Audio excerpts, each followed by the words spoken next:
Querido Mestre Jesus, querido amigo, benfeitor de nossas vidas, luz, esperança e amor infinito, gostaríamos de agradecer a presença de nossos amigos benfeitores e a misericórdia de sua compaixão.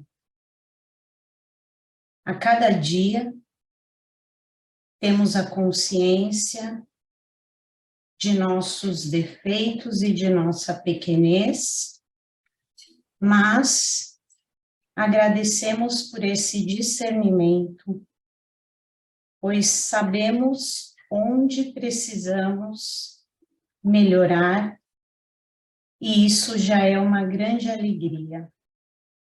Gostaríamos de agradecer todas as oportunidades que às vezes são dificuldades aos olhos humanos,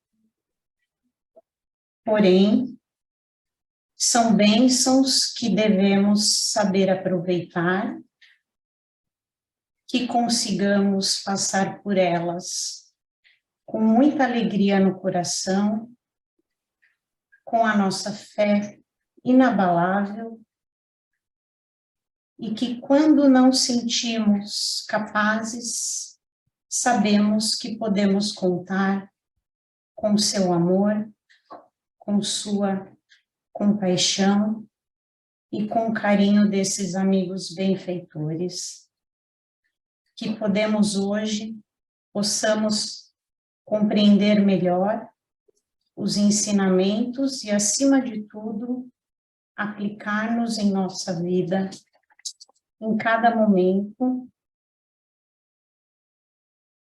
e tenhamos a consciência da preciosidade de estarmos encarnados entre amigos, familiares, e muitas vezes com aqueles que nos julgam inimigos, mas já passamos e sabemos compreender o porquê.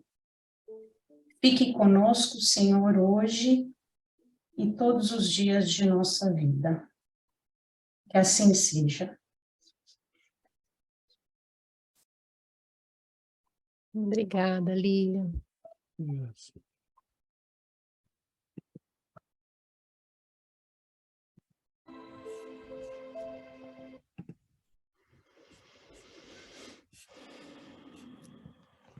Vamos lá, então.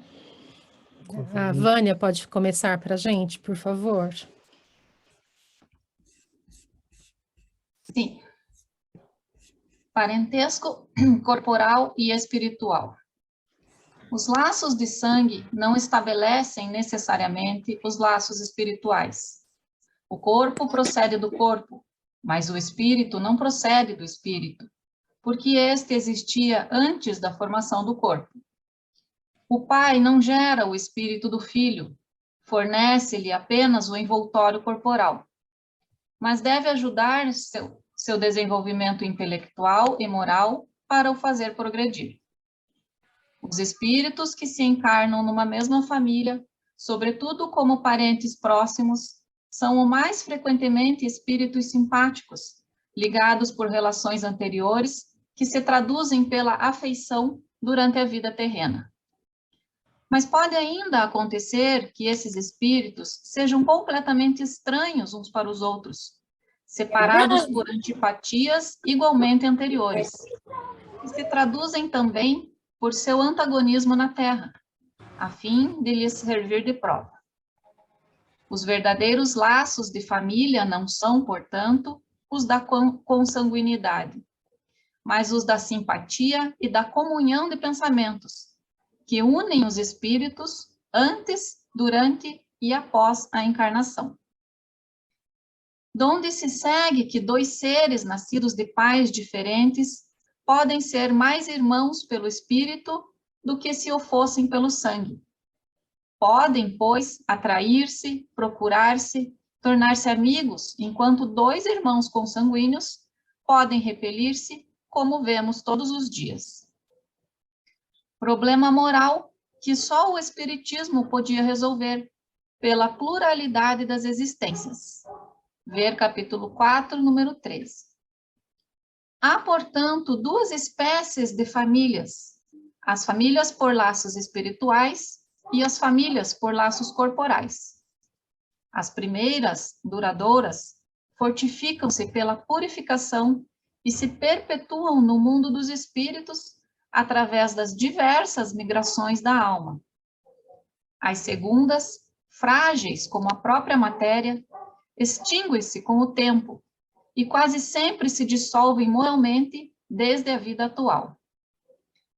Foi o que Jesus quis fazer compreender, dizendo aos discípulos: eis minha mãe e meus irmãos, ou seja, a minha família pelos laços espirituais, pois quem quer que faça a vontade do meu Pai, que está nos céus, é meu irmão, minha irmã e minha mãe. A hostilidade de seus irmãos está claramente expressa no relato de São Marcos, desde que, segundo este, eles se propunham a apoderar-se dele sob o pretexto que perderam o juízo. Avisado de que havia chegado e conhecendo o sentimento deles a seu respeito, era natural que dissesse, referindo-se aos discípulos em sentido espiritual: eis os meus verdadeiros irmãos. Sua mãe os acompanhava e Jesus generalizou o ensino, o que absolutamente não implica que ele pretendesse que sua mãe, segundo o sangue, nada lhe fosse segundo o espírito, só merecendo a sua indiferença. Sua conduta, em outras circunstâncias, provou suficientemente o contrário. Allan Kardec, O Evangelho segundo o Espiritismo, capítulo 14. Honra a teu pai e a tua mãe. Muito obrigada, Vânia. Culto cristão no lar. O culto do Evangelho no lar não é uma inovação, é uma necessidade em toda parte, onde o cristianismo lance raízes de aperfeiçoamento e sublimação. A Boa Nova seguiu da manjedoura para as praças públicas e avançou da casa humilde de Simão Pedro para a glorificação no Pentecostes. A palavra do Senhor soou primeiramente sob o teto simples de Nazaré, e certo se fará ouvir de novo, por nosso intermédio, antes de tudo, no círculo dos nossos familiares e afeiçoados, com os quais devemos atender às obrigações que nos competem no tempo. Quando o ensinamento do Mestre vibre entre as quatro paredes de um templo doméstico, os pequeninos sacrifícios tecem a felicidade comum. A observação impensada é ouvida sem revolta. A calúnia isolada é isolada no algodão do silêncio. A enfermidade é recebida com calma. O erro alheio encontra compaixão. A maldade não encontra brechas para insinuar-se. E aí, dentro desse paraíso que alguns já estão edificando em benefício deles e dos outros, o estímulo é um cântico de solidariedade incessante. A bondade é uma fonte inexaurível de paz e entendimento. A gentileza é inspiração de todas as horas. O sorriso é a senha de cada um e a palavra permanece revestida de luz, vinculada ao amor que o amigo celeste nos legou.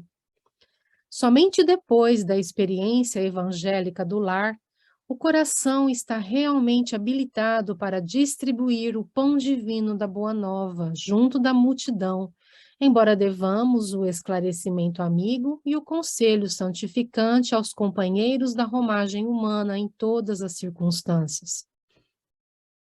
Não olvidemos os impositivos da aplicação com o Cristo, no santuário familiar, onde nos cabe o exemplo de paciência, compreensão, fraternidade, serviço, fé e bom ânimo, sob o reinado legítimo do amor, porque estudando a palavra do céu em 4 evangelhos que constituem o testamento da luz, somos cada um de nós o 5º evangelho inacabado, mas vivo e atuante, que estamos escrevendo com os próprios testemunhos, a fim de que a nossa vida seja uma revelação de Jesus, aberta ao olhar e à apreciação de todos, sem necessidade de utilizarmos muitas palavras na advertência ou na pregação.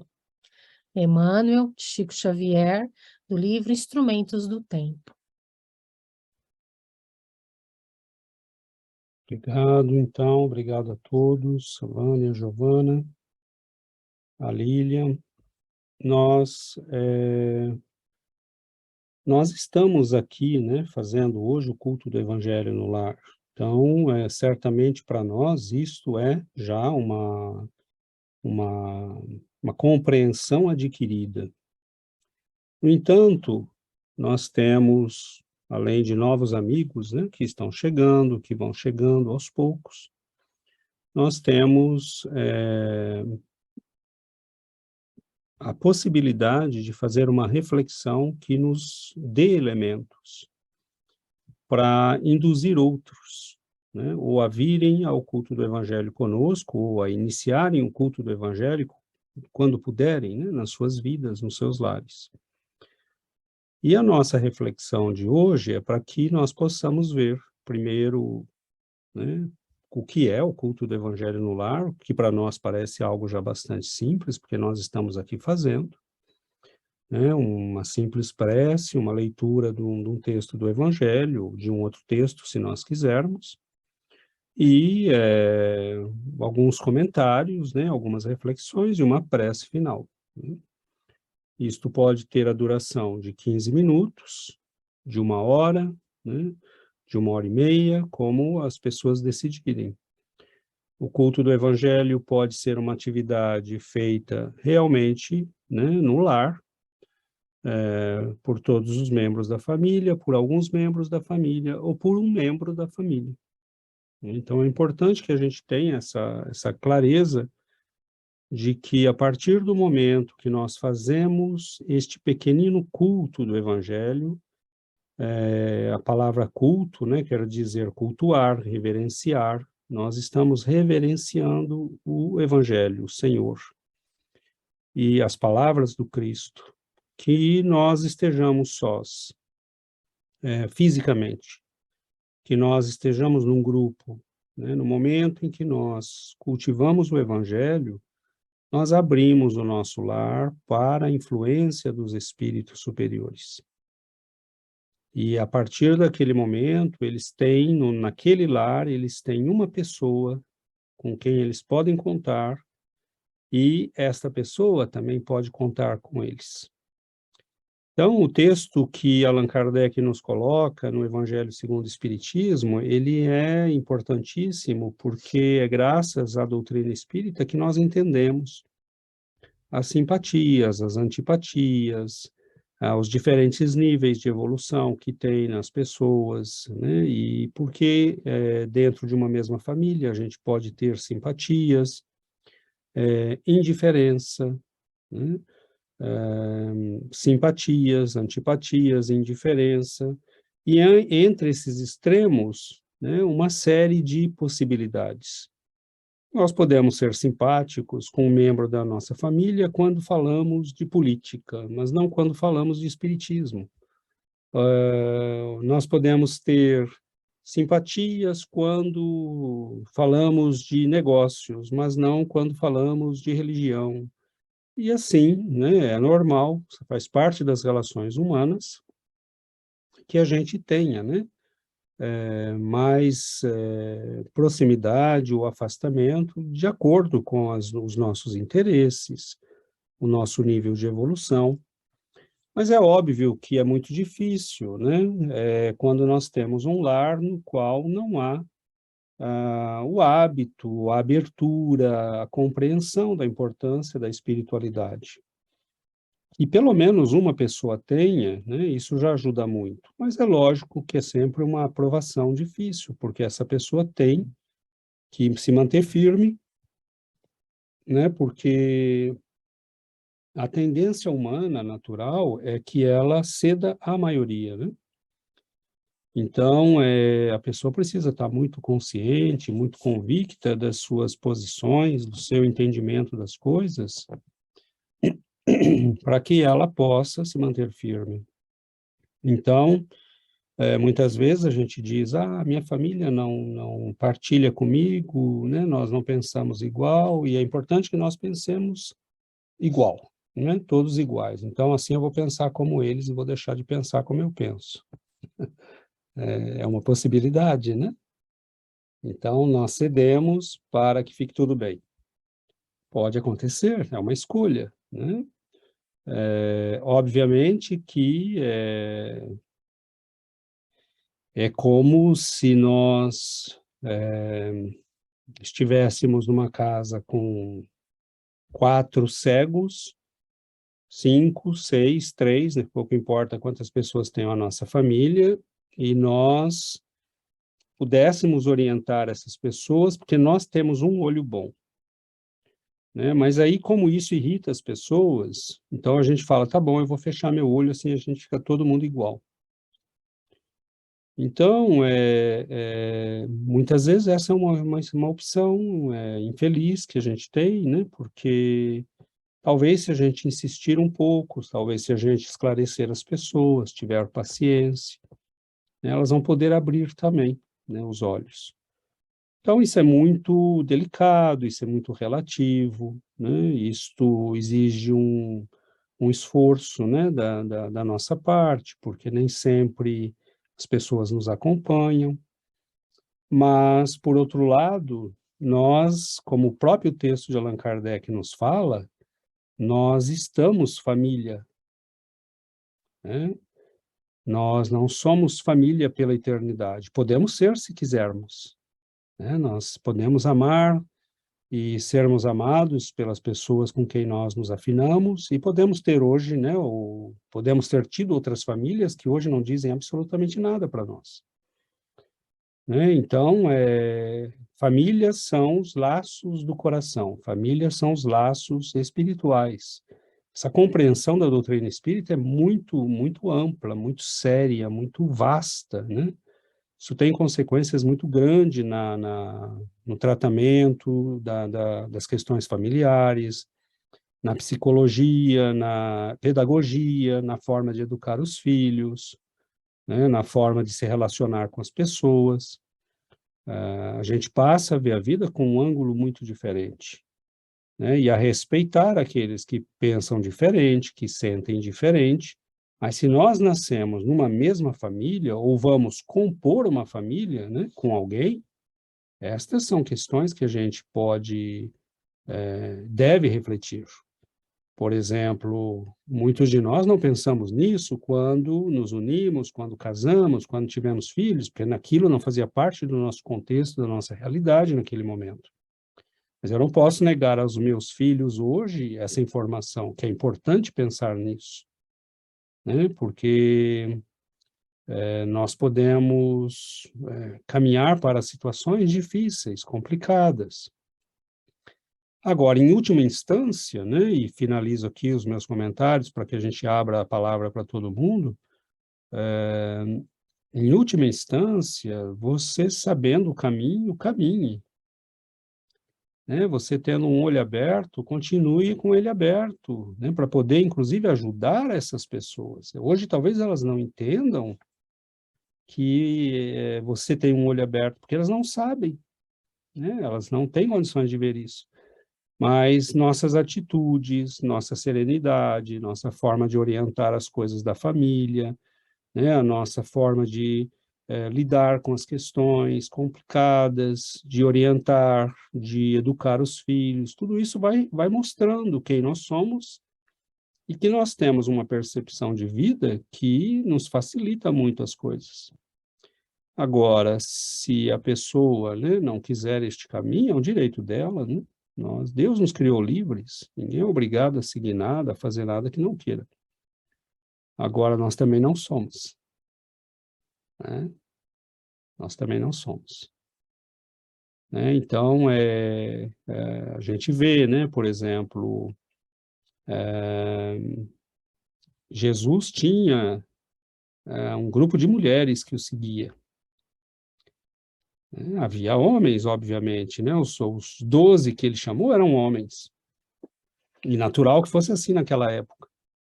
Mas Maria de Magdala, Joana de Cusa, a mãe de João e Tiago, né? A esposa de Simão Pedro, a sogra de Simão Pedro, Marta e Maria, né? E aí vai, né? Poderiam continuar citando aqui, tem várias mulheres, e elas estavam sempre onde ele estava. Nós não sabemos dos maridos. Joana de Cusa, por exemplo, né? Ela era mulher do intendente de Herodes, mas ele não estava nunca presente, né? Ele não gostava de Jesus. Então, a realidade, né, da separação no interior das famílias, né, pelos laços espirituais, vem de muito tempo. Né? Então, que a gente reflita hoje sobre isso, que técnicas a gente pode usar para diminuir esses conflitos, o que a gente pode fazer para que a mensagem seja transmitida, né, sem agressão, sem violência.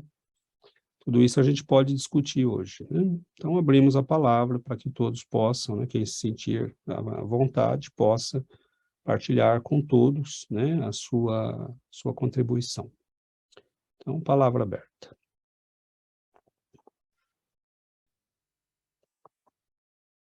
Deixa eu colocar essa blusa, João.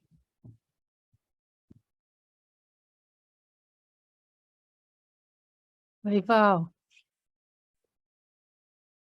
Agora sim. Boa noite. Boa noite. Eu acho que, como o César falou, né, tem muitos aspectos que a gente pode olhar. Eu acho que ele fez um resumo aí de tudo.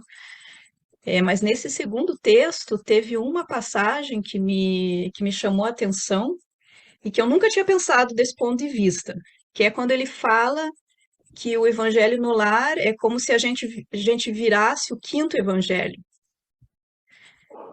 Eu achei muito bonito, né, essa palavra, essa ideia, porque se a gente for pensar, os evangelistas, os homens que escreveram os evangelhos, foram homens que foram profundamente tocados por Jesus e que quiseram compartilhar dessa história, desses ensinamentos, né, de que eles viram ou que eles ouviram falar, porque que nem Lucas, ele não chegou a conhecer Jesus em pessoa, mas ele escreveu um evangelho e ele escreveu o Atos dos Apóstolos depois, né?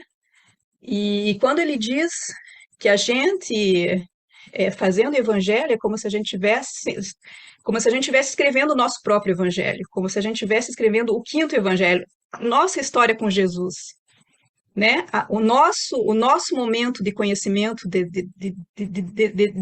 de ser tocado e de cada ensinamento que a gente vai tendo, é como se a gente estivesse escrevendo isso. Eu achei, assim, uma imagem muito bonita, né? De como é a história que se repete, é a mesma história que os evangelistas viveram. Quando a gente desenvolve essa relação profunda com Jesus, a gente está vivendo de novo essa história. Então, eu achei muito legal essa imagem que ele dá. Diferente. Obrigado, Val. Então, A gente assusta um pouco quando a gente ouve, né, Jesus, ler e pensar que Jesus perguntou quem é minha mãe, quem são meus irmãos, né? E lendo os livros, né, que o Espiritismo nos permite, né, essa amplidão de conhecimentos e de vida, né, que a gente pode encontrar nos livros espíritas. Quando a gente lê André Luiz, por exemplo, que ele conta sobre a vida espiritual, em alguns dos livros ele fala de como as famílias são organizadas, né, através da reencarnação. Como que os benfeitores trabalham para o nascimento de um espírito numa família. Então, os laços que nós temos dentro da nossa família, né, cada família é de um jeito. Então, existem laços de afinidade, mas existem laços difíceis, né? Um pai que não se entende com o filho, mãe que tem problemas com a filha. São inúmeros, né, os problemas que a gente vê no mundo.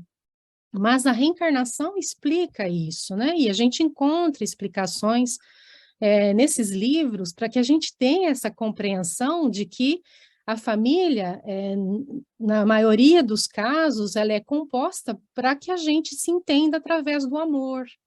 Então, existem dentro da família, muitas vezes, almas que se disputaram no passado e que hoje estão se encontrando para refazerem os laços através do amor, né?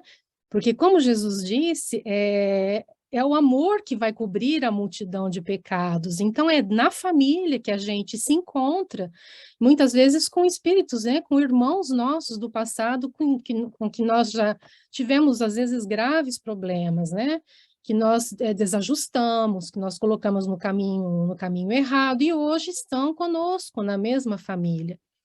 Então, a família é de extrema importância, é a primeira escola como se diz, né, no Livro dos Espíritos, no Evangelho, a família é a escola da alma, é a primeira escola da alma, é dentro da família que a gente vai educar, né, se educar moralmente, dar exemplos de amor.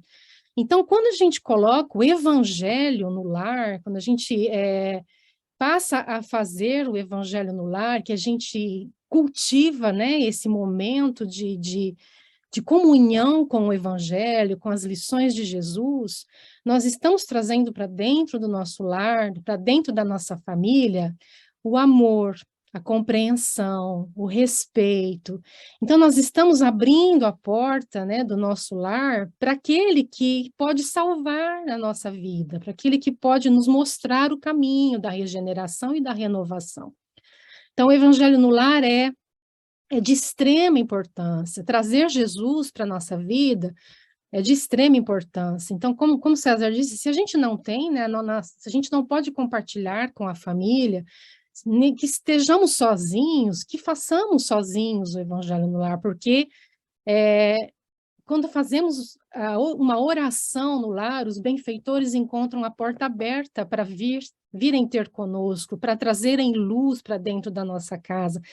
Então, compartilhar o Evangelho, se a gente consegue, maravilha, né? Se a gente consegue trazer os filhos, o marido, a esposa, e que façamos todos juntos e unidos, seria o desejável para todos, né? Mas se isso não acontece por enquanto, que sejamos uma pessoa que faça o Evangelho, que cultive o Evangelho dentro de casa, é Jesus que está entrando, é a luz que está entrando.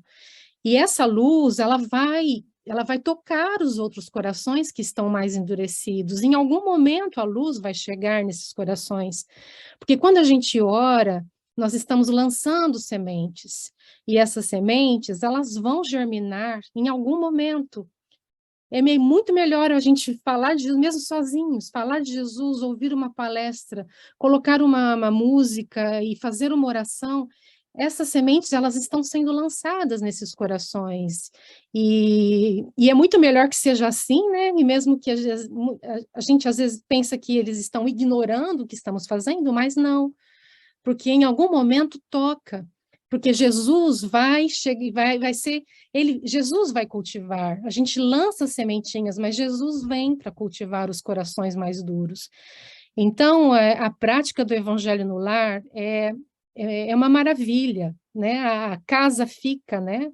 A casa fica iluminada, protegida. Então, esse hábito, né? Esse cultivo semanal é de extrema importância e é uma alegria, né? Quando a gente pode se reunir aqui, como nós estamos hoje.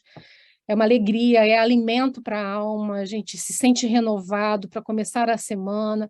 Então, convidem as pessoas que vocês acham que tenham interesse em participar conosco, a casa está aberta, porque assim, o que é bom para nós é bom para todos aqueles que também estão conosco, né, que conhecemos.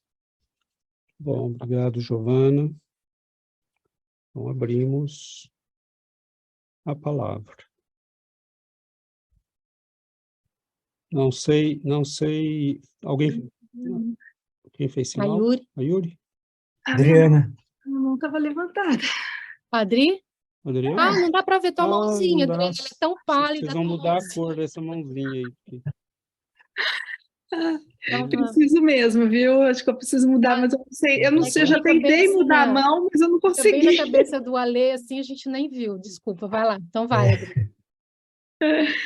É, eu acho que quando a gente faz Evangelho no Lar, tem essa questão que a Giovana está falando, né, da gente ir contaminando as outras pessoas, né, com essa coisa do bem, né? Mas eu acho que quanto mais a gente estuda o Evangelho, mais a gente começa a interiorizar e aplicar ele na nossa vida, né?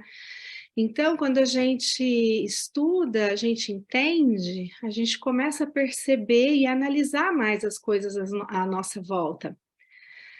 Então, a gente começa a perceber atitudes das outras pessoas e mas o mais importante a gente é perceber as nossas, né? Mas as nossas relações com essas pessoas, com esses familiares, com os amigos, né? E a gente fica tudo mais claro, essas relações começam a ficar claras, porque a gente começa a entender que tem essa ligação com o passado, né? Então, a gente começa a usar mais a questão, tudo que a gente aprende no Evangelho, né? Porque temos que ser pacíficos, né? Então, a gente começa a tentar aplicar tudo isso com as pessoas à nossa volta, para tentar consertar essas relações, que já às vezes são conturbadas do passado, né? Então, isso é muito importante. Às vezes a gente vê resistência das outras pessoas, mas um dia, né? Água mole em pedra dura, tanto bate até que fura. Um dia vai chegar. Um dia vai acontecer. Então, é importante a gente, esse estudo do Evangelho, em todos esses sentidos, né? Primeiro, para a gente influenciar as pessoas que estão à nossa volta, e outra para a gente interiorizar muito bem isso, compreender muito bem isso, para a gente tentar entender essas relações e acertar tudo isso, né? Obrigado, Adriana. Bom, passa um sinal, né? A gente aproveita o tempo. Eu vou mudar um pouco o foco. O culto do Evangelho no Lar, gente, é um trabalho medicinal, terapêutico, é um trabalho de orientação. As dimensões que tem esse momento aqui na nossa vida é muito grande. E é por isso que nós temos que tentar organizar a nossa vida, as nossas famílias em torno do Evangelho. Porque nós estamos num mundo onde falta orientação, onde falta norte, onde falta caminho seguro. Né? Você vai num médico, ele fala uma coisa, você vai num psicólogo, ele fala outra, você vai no psicólogo da outra esquina, ele fala outra. Cada um tem uma orientação que é uma mistura de suas concepções de vida, da ciência que ele estuda. Jesus disse, eu sou o caminho, eu sou a verdade, eu sou a vida. Eu sou a luz, quem anda comigo jamais anda em trevas. Ponto. É simples assim. Então, nós não fazemos o culto do Evangelho do Lar para sermos bonzinhos, nós fazemos porque nós queremos que a nossa vida seja orientada, que a nossa vida, que o nosso caminho seja seguro, que os nossos passos sejam firmes, na boa direção. Então, nós já estudamos, por exemplo, quem participa dos nossos estudos, né, nos outros dias, nós já estudamos várias vezes a relação entre doença e psiquismo, doença e influência espiritual. Quando você tem o evangelho realizado num lar, você pode ir trazendo para o seu lar, né, uma intervenção medical, né, médica, para a família. Né? Você pode favorecer o despertar de uma pessoa, você pode favorecer a saúde daquela pessoa. Então, e a sua própria, evidentemente, né? Porque as energias superiores que são mobilizadas no momento da oração, no momento da prece, no momento da leitura, né? E por que que nós estamos estudando isso aqui, se nós todos já estamos aqui e estamos fazendo o culto do Evangelho no lar? Porque nós orientamos outros. E tem pessoas, as pessoas chegam às vezes aqui na nossa casa espírita, ou chegam, né, com amigos que estão participando conosco aqui, e que nos enviam essas pessoas, muitas vezes, e nós falamos para a pessoa, participe do culto do Evangelho no lar. Venha nas preces, comece a ler, né, comece a estudar. E as pessoas acham que isso é conselho, aquela coisa assim, talco, né? Aquela que você fala por falar, perfumaria. Não, isso é essencial, né? A pessoa está em depressão, a pessoa está sofrendo, a pessoa está com o lar perturbado espiritualmente, ou com a mediunidade toda desregulada, vivendo fenômenos que ela não entende, né? O que que a gente faz?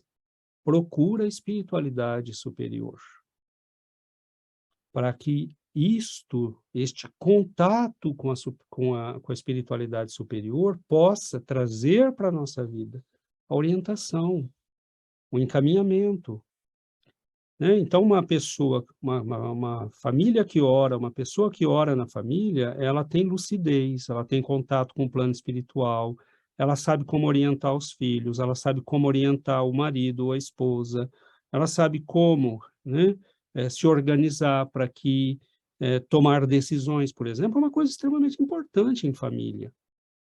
Nós tomamos decisões como, né? Nós usamos a nossa inteligência até onde ela vê. Mas, por exemplo, quantos de nós temos inteligência financeira? É muito raro. Quantos de nós temos conhecimento médico? Quantos de nós temos conhecimento de lei? Bom, nós temos que tomar decisões, às vezes, para as quais nós não temos conhecimento. Então, você consulta uma pessoa, você liga para alguém, mas se você estiver em prece, você vai ligar para a pessoa certa, ou vai fugir da pessoa que tem que fugir. Você vai dizer, não, essa pessoa tem alguma coisa de errado, eu preciso procurar outro. Porque é impossível ter todo o conhecimento. Mas Jesus disse, se você caminha comigo, você não anda em trevas. O que quer dizer não anda em trevas? Quer dizer que você vê, você sente, você percebe. Então, nós sabemos que o Evangelho é importante, nós estamos aqui, né? Agora, tem muita gente precisando, né? E tem pessoas que nós temos no grupo, né, que moram na França, por exemplo, na Bélgica, e nós falamos para essas pessoas, abra uma página do Evangelho toda manhã, leia em voz alta, abra as preces do Evangelho segundo o Espiritismo, leia em voz alta. Ah, mas eu estou sozinho. Não importa, você não está sozinho. Né? Seus espíritos familiares estão com você, assim que a gente abre essa portinha, eles chegam para nos ajudar. Nós temos entes queridos que nos amam, mentores, benfeitores espirituais. Você pode ser um garoto de 20 anos e os benfeitores já estão esperando a abertura. Por quê? Porque eles você está pensando hoje na tua vidinha. Eles estão pensando que daqui 5, 6, 7 anos podem estar reencarnando 2, 3 deles naquela família. Então, eles já estão planejando as coisas muito com antecedência. Agora, quando nós abrimos o nosso lar para o espiritual, bom, nós temos um elemento que ninguém tem no mundo. Né? Um elemento de visão, de lucidez, né? A Lilian falou muito bem na prece, né? Nós sabemos que somos pequeninos, nós sabemos, né? Temos muitos defeitos, mas nós agradecemos pelo discernimento de ver isto. Que aí nós sabemos o que fazer. Isso é precioso, né? Então, ter esse discernimento vem do culto do Evangelho. né? Então, de abrir a nossa vida para o espiritual. Então, é muito mais do que um simples ritual religioso. É realmente nos colocarmos em contato com as forças divinas, para que elas nos deem lucidez, clareza, entendimento, né? Agora, você pode abdicar disso se quiser, né? Mas aí fica contraditório, né? Porque se a gente quer o melhor para a família, por que que eu vou abandonar algo que eu sei que pode beneficiá-los mais tarde? Se eles não querem hoje, tudo bem. Mas se eu abandonar, eles não vão poder jamais querer amanhã. Porque eles não terão mais essa opção, né? Então, é este o ponto, né? Que a gente reflita muito bem. Porque Cristo de Deus, né? Se eu posso ter contato com o que é superior e isso pode orientar minha vida, meu caminho, minha família, minha educação, a educação dos meus filhos, minhas decisões de vida, por que que eu vou abdicar disso? Né? Então, oi, Yuri. Depois o Alexandre. Boa noite. Estava pensando na sua fala da família, como isso melhora nosso ambiente, sim, nossa família, mas eu li em um texto onde dizia que quando a família ora, Jesus mora em casa. Dizia, quando a família ora, não somente é para a sua casa, para seu lar, mas na rua, no edifício, o alcance da fala de Jesus, o alcance da prece, da meditação em sujeitos elevados, vai fazer essa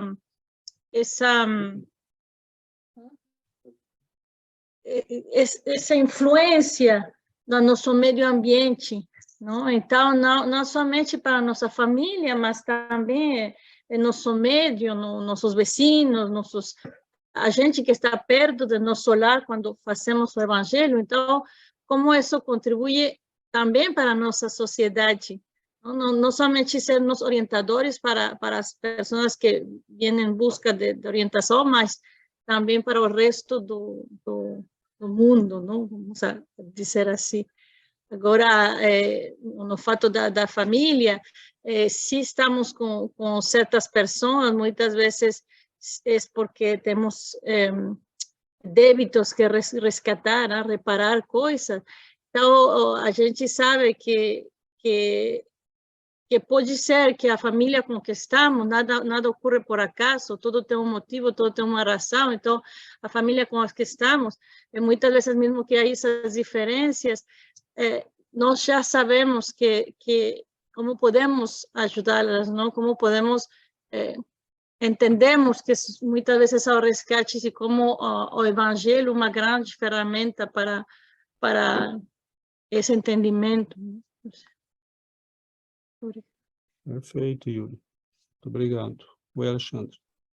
Eu estava lembrando que a gente já estudou algumas vezes, né, a importância da oração, do evangelho, como ele é capaz de criar uma defesa eletromagnética, né, uma barreira eletromagnética na casa, né?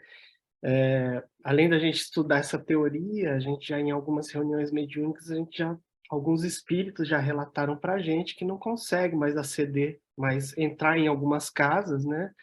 Eles vêm até meio irritados contra a gente, falando que não consegue mais entrar na casa, porque a pessoa está orando, ou está fazendo evangelho, ou está estudando espiritismo, né?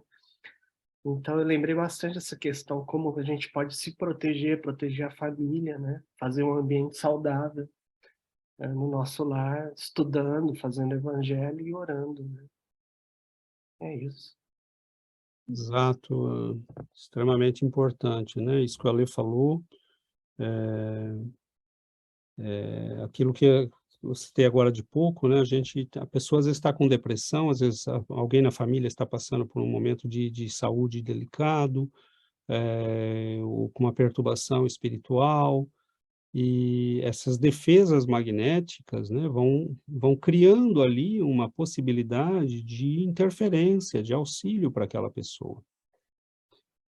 A partir do momento que a gente começa a orar, né, isso é o que o Alexandre lembrou, né, essa proteção magnética começa a se fazer. E às vezes a pessoa mais refratária, ela com o tempo começa a entender, né? Ela está lá fora, ela está vivendo a vida de todo dia, ela está irritada, chega em casa, ela sente uma certa paz, né? Então, aos poucos, essa paz vai acordando a pessoa, né? Por que que é aqui? Por que que é quando eu estou perto dessa pessoa que eu sinto isso? Né? Então, não é um ritual externo, não, se nós entendermos, né? Se naqueles 15 minutos 5 minutos no dia que você levanta, o culto do evangelho pode ter 5 minutos, né? Você lê uma página, um parágrafo do evangelho, né? Fazer a sua concentração, invocar mentalmente os espíritos amigos, os benfeitores, e pedir proteção para casa, para a família. Nós podemos improvisar momentos do culto do evangelho na hora da refeição, né? Temos filhos ainda pequenos ou não, a gente pode fazer uma prece. Em momentos especiais, Natal, Ano Novo, nós podemos dizer, olha, eu gostaria de fazer uma prece. São cultos do evangelho improvisados, mas naquele momento, às vezes, né, a pessoa endurecida é tocada, é sensibilizada, né? Então, lembro, né, que um dos grandes trabalhadores dos primeiros tempos do cristianismo no Brasil, né, ele era um homem muito bruto, muito endurecido de coração, e ele caçava os índios, né, na selva, e os trazia todos, né, amarrados pelo pescoço, amarrados pelas mãos, uns nos outros, e nesse tempo que ele saiu para ir para a floresta, às vezes ele passava meses, né? Ele com os seus soldados e suas armas e tudo mais, e aí nesse meio tempo chegou, né, a expedição já tinha chego a expedição do Anchieta, né, e do Nóbrega, e eles já estavam trabalhando, já tinham meses que eles estavam ali trabalhando, e as crianças começaram a ensinar para as crianças indígenas a cantar, né, a orar. E um dia ele chega, né, de uma dessas viagens, carregando, né, aquele monte de escravos, e quando ele está chegando na aldeia, as crianças indígenas estão cantando, né, em latim, uma canção, e ele olha para ele mesmo e ele percebe a criatura brutalizada que ele era diante da beleza daquilo, né? Ele cai de joelhos e ele se converte ali, né? E liberta os escravos e passa a trabalhar, né, para os índios, né, para a evangelização dos indígenas e da comunidade que estava se formando no Brasil. Então, nós não sabemos o poder que tem, né, a oração, a beleza, um gesto de bondade, né, mas a firmeza, né? A gente tem que ser bom com firmeza, continuar, porque se você abandona, aquela pessoa não terá nunca, talvez, uma chance, né? E como a própria reencarnação nos explica, às vezes ela está naquela situação porque nós a levamos até aquela situação. Agora, cada um de nós é responsável de si mesmo diante de Deus, né? Chega um momento que a pessoa tem que responder pelo seu sim e pelo seu não. E ela que se entenda com o Senhor, porque é problema dela e dele, né? A gente pode ajudar, mas chega um momento que, né, cabe a cada um. E isso que a Yuri falou, né, extremamente importante também. Me permito chamar a atenção novamente para o que ela falou. Às vezes é nessas lutas da família, nesses combates, nessas dificuldades, né? Tem irmãos que são verdadeiros inimigos, né? Tem famílias que se odeiam, né? E são extremos, né? Na maioria das famílias a gente vê um mix, né? E em algumas a gente vê muito carinho, muito amor, né? Simpatia em algumas coisas, antipatia em outras, é o natural, né? Mas mesmo nessas famílias tão conturbadas, se tiver uma pessoa, né, que se abre para o evangelho, o caminho começa a ser melhor para todos.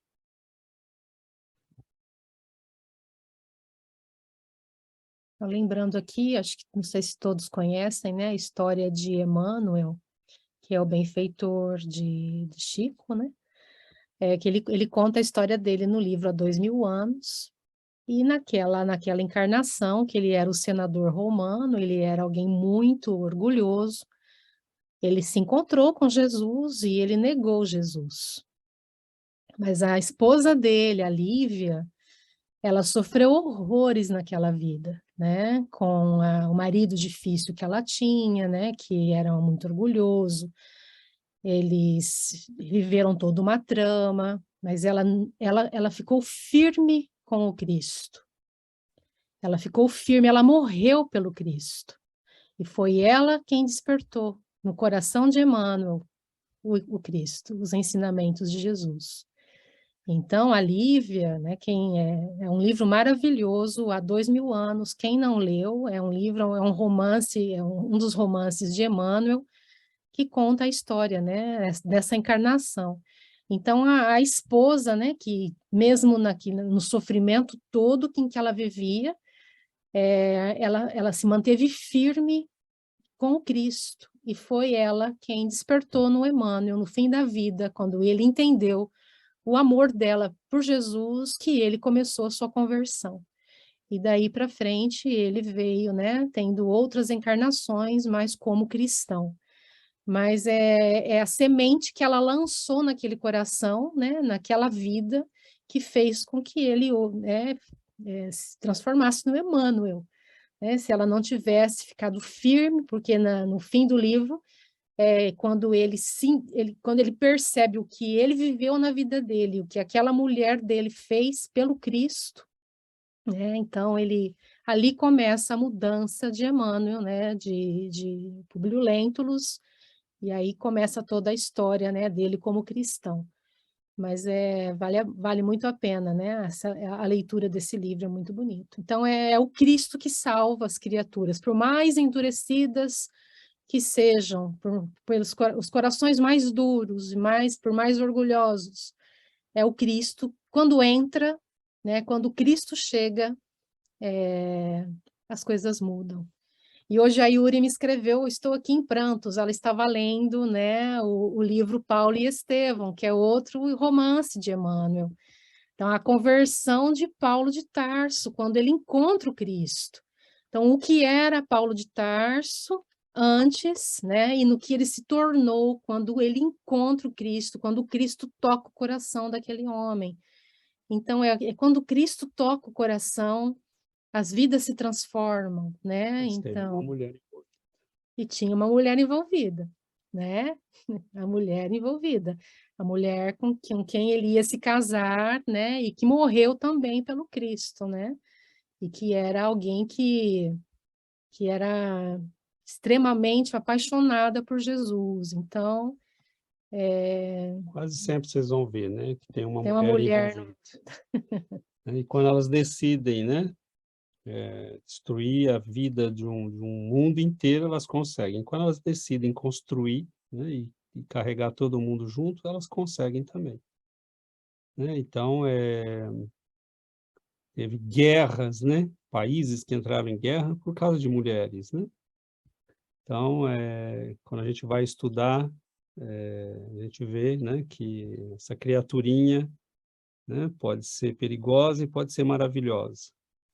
Quando tocadas pelo Cristo, né, elas podem mudar vidas, né, podem conduzir criaturas para a luz, para Deus, famílias. Óbvio, né, que nós homens, né, também temos, né, a possibilidade, mas é muito interessante, né? A Giovana lembrou essas histórias e só para De Emmanuel era a Lívia, né? E de Paulo de Tarso a Abigail. Abigail, né? Então, nós estamos juntos, né, em famílias espirituais, que muitas vezes se materializam e às vezes não, mas as famílias espirituais prosseguem, né? Que sejam encarnados ou desencarnados. Você pode ter agora, você pode estar encarnado e ter seres muito queridos que estão do outro lado e estão te acompanhando, estão te amparando, estão torcendo por você, né? Estão de joelhos pedindo que você consiga, né? Ter sucesso e vencer nessa encarnação, sair melhor do que entrou. Há seres muito queridos, e há muitos que choraram já muitas lágrimas, né, de dor e de sofrimento por nossa causa. Então, são almas que muitas vezes já nos acompanham há séculos, e que nos viram cometer grandes erros, grandes equívocos, né, em momentos que eles escolhiam, por exemplo, o bom caminho, né? Então, e hoje, com certeza, né, eles começam a ver a nossa mudança, o nosso progresso, o nosso entendimento, e eles certamente celebram isso com muita alegria, né? Agora, nós não temos, né, que ficar preocupados, a gente tem que continuar o nosso caminho e ir ajudando. Agora, eu insisto nesse ponto, né, não, quem recua volta para o escuro com quem está no escuro, né? Então, assim, às vezes a gente pode até deixar claro para as pessoas, né? Faça o que você quer fazer da tua vida, agora deixa que eu faça da minha o que eu quero fazer. Direitos iguais, né? Então, eu te respeito, mas eu quero respeito. E não negociamos, porque há coisas que você negocia, mas tua alma não. Futuro da tua alma também não. Então, né, ser firme quando a gente sabe, porque aquela firmeza não é contra ninguém.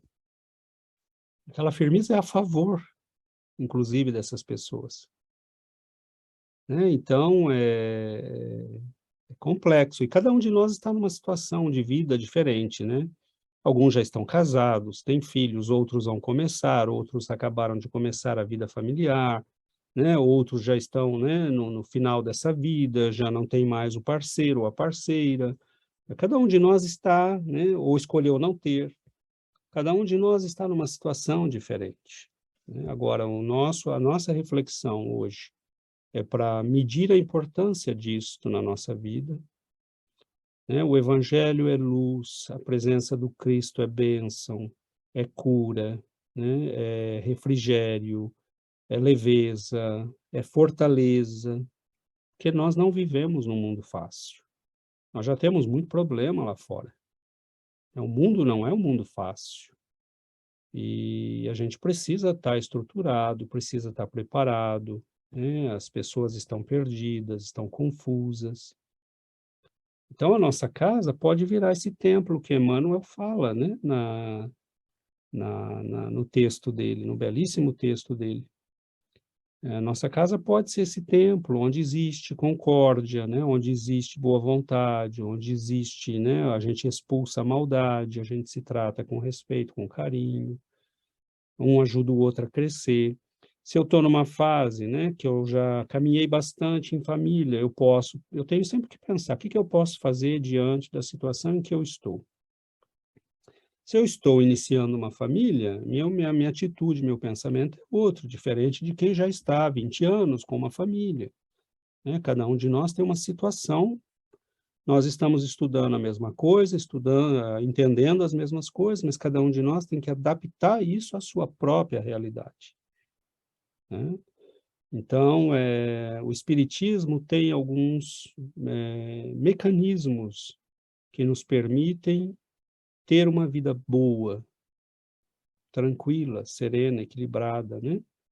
Então, o Alexandre lembrou, né, essa importância da oração, do trabalho de estudo, do Evangelho no lar, passe, né? Nós temos recurso ao passe, então, nesse momento, as energias dos espíritos superiores são transferidas para nós. Então, é usar esses recursos, né? E Emmanuel diz, tudo isso começou ali, na casa de Simão Pedro, né? Porque Jesus se reunia com a família, com os discípulos. Jesus estava sempre cercado de gente, né? E a casa de Simão Pedro foi, né, a primeira igreja. Aliás, recentemente acharam, né, supõe-se que achou-se, né, os fundamentos da casa dele, em Cafarnaum. E é muito bonito, né, você imaginar que Jesus esteve ali, que ele conviveu com aquelas pessoas. A sogra de Pedro, né, que estava doente, ele chega, toca ela, né, e a febre passa, e ela imediatamente se levanta para servir, para ajudar as pessoas. Simão era casado, né, então Jesus começa o trabalho dele numa família. Os primeiros grupos cristãos do início do cristianismo são lares. Paulo de Tarso chegava, falava numa praça pública, levava as pedradas que tinha que levar, e alguém no meio da multidão simpatizava com ele. Então, ele vai ter vários colaboradores que são famílias. São pequenos grupos que começam a formar o cristianismo primitivo. As primeiras igrejas são os lares.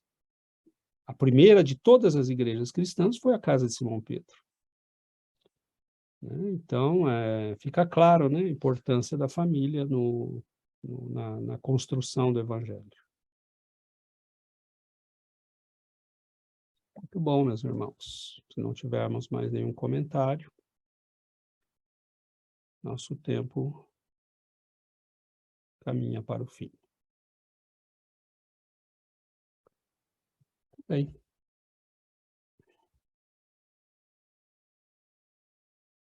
Então, quando alguém lá nos perguntar, né? Ah, não estou bem, estou em depressão, estou com isso, estou com aquilo, estou precisando de ajuda, estou muito angustiado. Né? Evangelho, meu irmão. Comece o evangelho no lar. Venha participar do nosso ou comece no seu. Como é que eu faço? Assim, assim, assim. Né? Se você quiser, eu posso fazer com você uma vez, posso te mostrar. Né? Então, a gente vai orientando. O nosso objetivo aqui não é só, né, ter certeza de que o que nós fazemos é bom e bem, mas que nós possamos orientar outros. Né? Então, a gente tem, né, por exemplo, em espanhol, nós já temos um grupo funcionando, né? Já bastante numeroso. Em francês, nós também já temos, né? Em português, nós temos esse grupo de evangelho. Né? Se nós fizermos evangelho e orarmos nos grupos de oração, nós já estamos ajudando imensamente o trabalho do Senhor nesse mundo. Então, vamos em frente, né? Vamos fazer a nossa prece.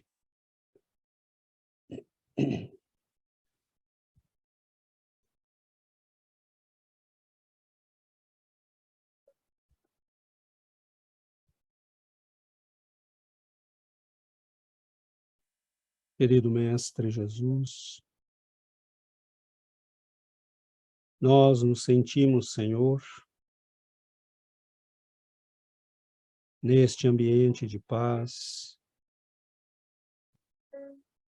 envolvidos pelo amor dos nossos benfeitores da vida maior, que celebram conosco, que partilham conosco o pão do Evangelho, a água da vida, a luz de Deus. Sentimos-nos, Senhor, como se estivéssemos no pátio da casa de Simão Pedro, à luz das estrelas,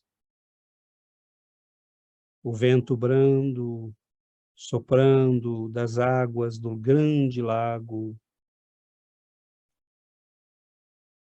as lâmpadas da casa queimando óleo lentamente, as mulheres atarefadas e o silêncio que aos poucos se faz para ouvir a tua voz. E quando o Senhor fala, nossos olhos divisam o infinito,